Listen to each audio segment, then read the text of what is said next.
Well, a very short introduction. For me, my claim to fame essentially is that 3.5 years ago, the Council on American-Islamic Relations honored me by listing me as one of the leading Islamophobes in the country.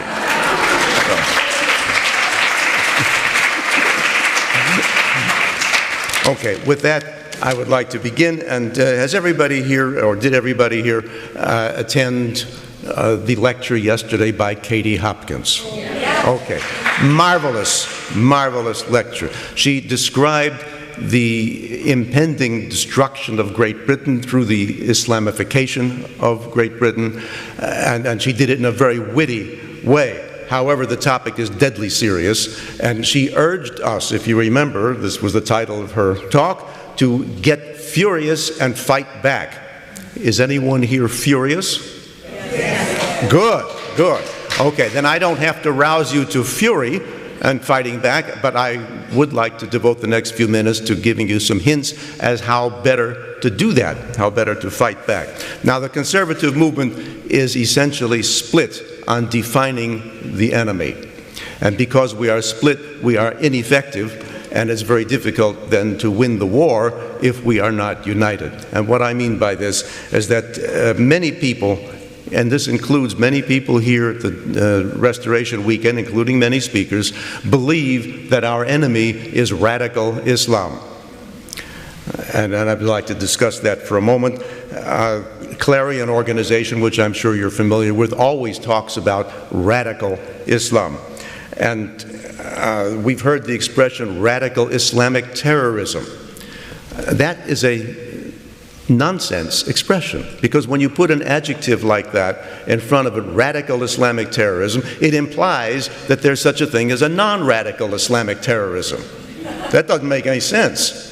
So we need to start calling the baby by its name. What is our enemy? Who is our enemy? And how do we fight it? Well, if it's not radical Islam, let me tell you for a moment why it's not radical Islam. The president of Turkey, Erdogan, has famously said that moderate Islam is an ugly term, and that there is no such thing as moderate or immoderate Islam, that Islam is Islam, and that's it. We have also heard here some people say that, well, radical Islam is the problem, and moderate Islam is the solution. But according to Erdogan, radical Islam does not exist, and moderate Islam does not exist. And so if it doesn't exist, it can't be the problem, radical Islam, and if moderate Islam doesn't exist, it can't be the solution. So where are we going with all of this? The problem is that it is Islam itself that is the problem, and we have to have the courage to say so. Because the longer we say that, thank you. The longer we talk about radical Islam, we are in fact leaving out the major threats that Islam presents to our civilization. If we don't talk about Islam, there's no justification, for example, for stopping Muslim immigration. Why should we do it if it's not just to stop a few terrorists? The situation is much more serious than that. And in fact, by talking about radical Islam, we tend to devote our attention primarily to the terrorists. The Muslim terrorists, obviously, the Islamic terrorists. But by doing that, we take our attention away, in fact, from the real existential threats that we face from Islam. And so, the major existential threat is, of course, the stealth jihad. It's going on right under our noses, so to say. It's sort of like termites invading a building. You may see a couple of termite tracks on the bottom, but unless you know what you're looking for, you have no idea what's going on behind the walls. And one of these days, the building is going to collapse if you don't take measures. Now, so who are we at war with? Well, it's not radical Islam. We are at war with Islam, Islam itself. Islam has been at war with us for 1,400 years, and I say we are at war with Islam. We should be at war with Islam, but most people are not, and not even in the conservative movement are we all agreed that this is our enemy. What's the consequences of not being at war with Islam? Well, then there's no justification for banning Muslim immigration. After all, Muslim immigrants are raised in a society, and we can see what their society is like, where they're coming from. They're bringing that with them. They're bringing with them the ideology of Islam that they were raised with. I don't think we want that here. Clearly the values that they were raised with, and this doesn't mean 100% of them, but certainly the majority, they're raised with the values of Islam, which in many, many ways contradict our values as expressed in the Declaration of Independence and the Constitution and all of our Western civilization.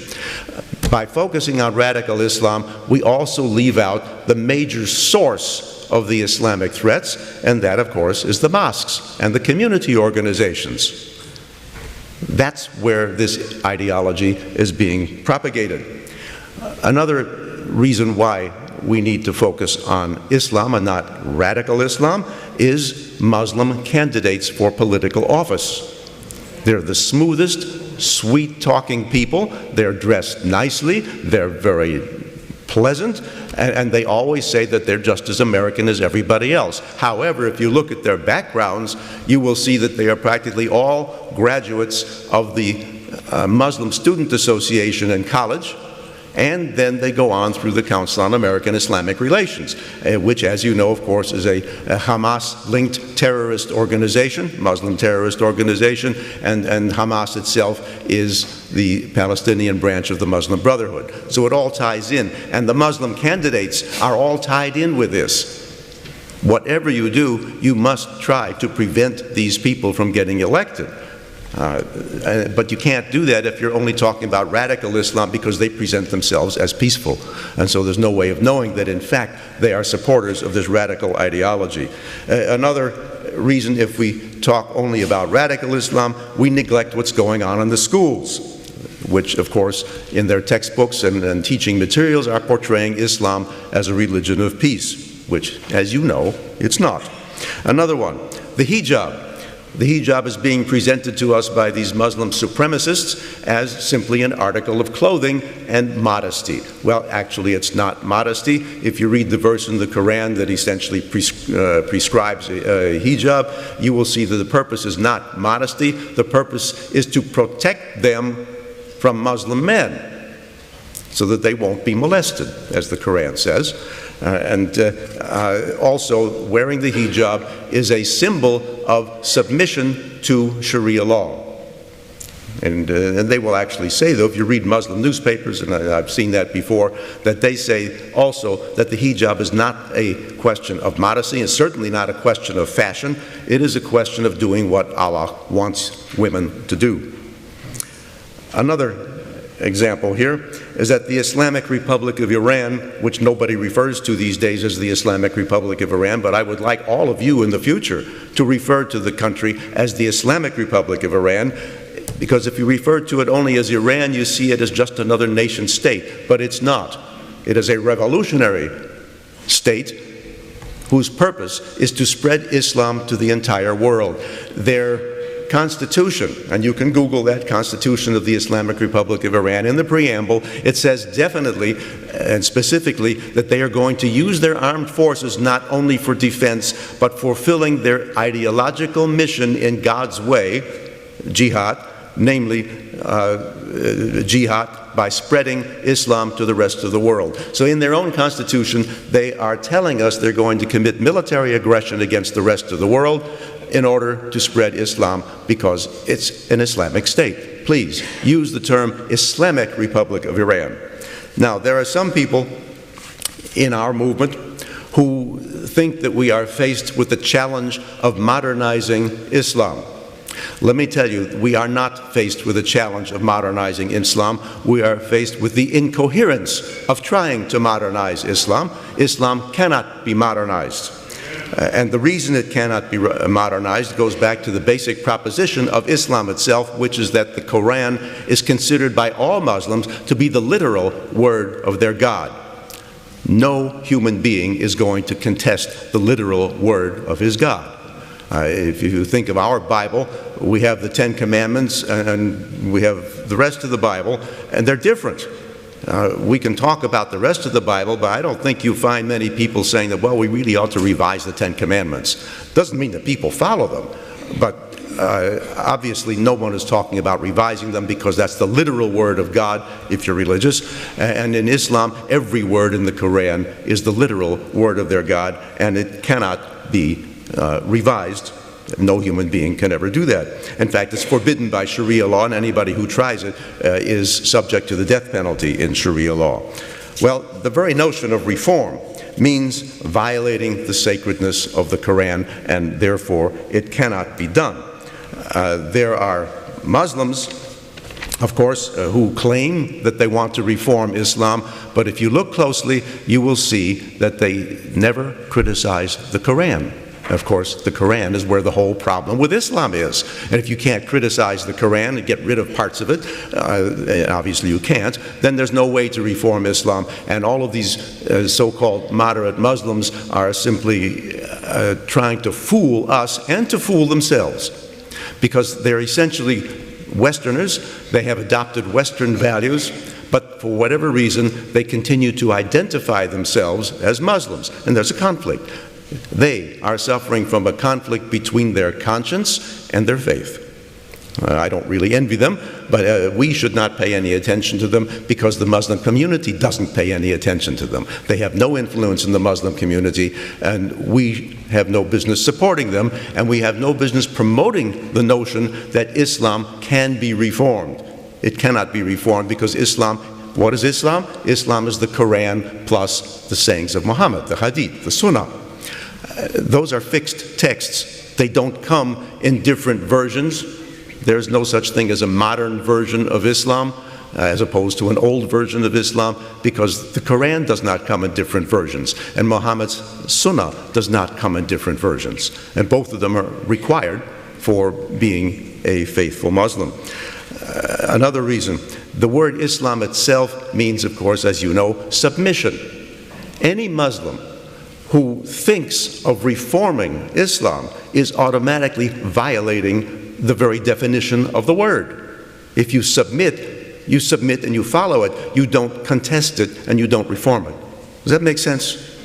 Right? So let's not be misled by these so-called reformers. So the essence of Islam, then, we have to remember, is that it is a complete way of life. And by the way, everything I'm giving you here comes from the Islamic texts and from the Islamic religious authorities. You have my email address at the bottom of the handout that you have on the actions to take. I'll be happy to send you a collection of excerpts from the Quran and from the Sunnah and from Muslim religious authorities, which you can then use when talking to other people to explain the truth about Islam.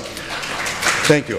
Please, whenever you do talk to other people about Islam, always quote the Islamic texts and the Islamic religious authorities. Don't do it in your own name, because they'll say, well, what right do you have to say this about Islam? Well, you don't, and neither do I. But the Islamic religious authorities do. And put the onus on them, that is, on the religious authorities and on the text, so that if people don't like what they hear, let them go argue with the Islamic religious authorities, not with you. And they tell us that Islam is fundamentally different from all other religions. Not a religion like Western religion, because Western religion is essentially a matter between the believer and God. In Islam, they talk about Islam as being a complete way of life and a complete code of life, which means that it is totalitarian. And if you look at the passages in the Quran and Muhammad, they tell us plainly that the goal of Islam is to rule the world, to set up a worldwide caliphate under Sharia law. Well, that's imperialist. And so what we have here is an ideology, and by the way, I didn't make up the word ideology to apply to Islam. They do it. The Islamic religious authorities tell us that it is an ideology, and they say, for example, that it is a comprehensive ideology, which covers everything. Well, comprehensive, complete, total, it means the same thing. It's a totalitarian ideology and an imperialist ideology, something like communism and something like Nazism and fascism. Please keep that in mind, and there are certain logical consequences of this. If Islam is not a religion like other religions because it is a totalitarian and imperialist ideology, then what is a mosque?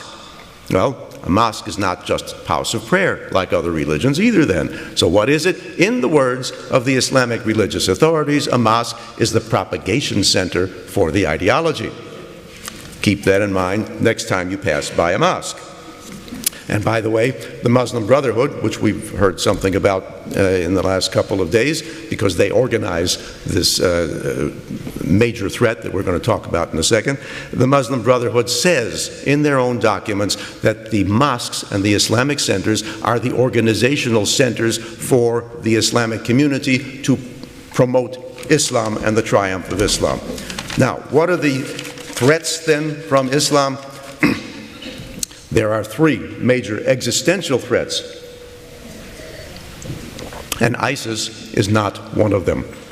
Neither is Al-Qaeda. 9/11 was not an existential threat to the United States. It was a horrible atrocity, 3,000 people murdered, but we did not go under because of that. In fact, the country became stronger. Far more, many times more people are killed per year in the various cities around the United States, and auto accidents, whatnot. And so when we see Muslim terror acts, they, by numbers, pale in comparison to the other violent deaths that our country experiences. So what are the three major threats, existential threats from Islam? First one is the Islamic Republic of Iran. If they ever get nuclear weapons, they have already promised to, as I mentioned, to spread Islam throughout the world through military aggression. They will use the military weapons, atomic weapons, and it says so in their constitution also. They quote a verse from the Quran which says that use all weapons that you can get in order to terrify the enemy. And so there's nothing restricting them from using nuclear weapons. They have tried to get it, they are trying to get it, and they will get it unless we stop them. The second major threat from Islam, the existential threat, is Muslim immigration. You change the population. Gaddafi from Egypt, from Libya, once said that the Muslims are going to conquer Europe without firing a shot. And he's right. There are over 50 million Muslims in Europe. They reproduce far faster than the native European population, and more of them are being brought in. So you change the population. And not only is the population by itself, the numbers, significant, but the fact, as Dr. Kirkland has also mentioned, the Muslim population is enabled by large portions of our population. Certainly, everybody who voted for Hillary, for example, is an enabler of Muslim supremacy in the United States because they never criticize Islam. And so it's not just that the Muslims are 1% of our population. In fact, their power and their influence is far greater than would be expected from the 1%. And that is because they are enabled, and as Robert Spencer also pointed out, by the university administrators all over the country. Also by our Christian and Jewish clergy. Part of the Muslim Brotherhood program relies on so-called interfaith events. And they're all the same, these interfaith events. You have a Christian pastor or Catholic priest on one side, then a rabbi in the middle, and then you have an imam or some other representative of the Muslim community on the other end. And the Christian always starts out by apologizing for the Crusades and the Inquisition. The rabbi then apologizes for something the Hebrews did 3,000 years ago to somebody's olive trees. I actually heard that. The Muslim never, ever apologizes about anything, ever. And so this is what happens, and that the Christian and Jewish clergy then promote this, and they promote to their congregations that Islam is basically a religion of peace. So, in other words, the Muslim Brotherhood is using the hands of the non-Muslims to destroy our civilization, just like its program said. I'm sure you're probably familiar with that, the Muslim Brotherhood program. If not, again, send me an email. I'll send you all of these quotations from the Islamic sources, and what it says, that they will use the hands of the non-Muslims. For example, the 2 Muslim congressmen that we have, do you think they were elected by Muslims? No, they were elected by non-Muslims. The Muslim population is so small they don't have any electoral influence. And so they rely on the hands of the non-Muslims. Muslim immigration, then, is a major threat because they will out-reproduce us, and they themselves are increasing their population percentage, and they form separate communities. It is forbidden by Islam to assimilate. And by the way, immigration without assimilation is invasion. Remember that. So it's just what's happening in Europe, just what's happening here. So immigration without assimilation is, thank you, invasion. We are being invaded. It's a peaceful invasion, just like Gaddafi said was happening in Europe. The third, and perhaps the most important, existential threat from Islam is the so-called stealth jihad. You're all familiar with that. Robert Spencer wrote a book on that several years ago. There's been much more information on that since then. I urge you to familiarize yourself with the stealth jihad. What is the stealth jihad? Well, this is subversion of all of our institutions, our schools, our universities, our mass media, and the government institutions all the way from Dogcatcher to the White House. Now, what can we do about this? We have to do two major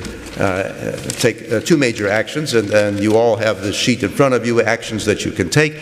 We should focus all of our efforts on achieving two goals. One is to declare the Muslim Brotherhood a terrorist organization. If we don't do that, there's nothing else that we can do. Thank you.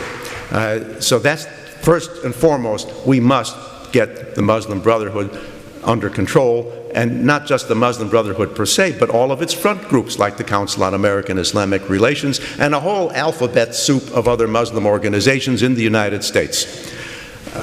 And the second goal that we need to focus on is somehow restricting or prohibiting Muslim immigration to the United States.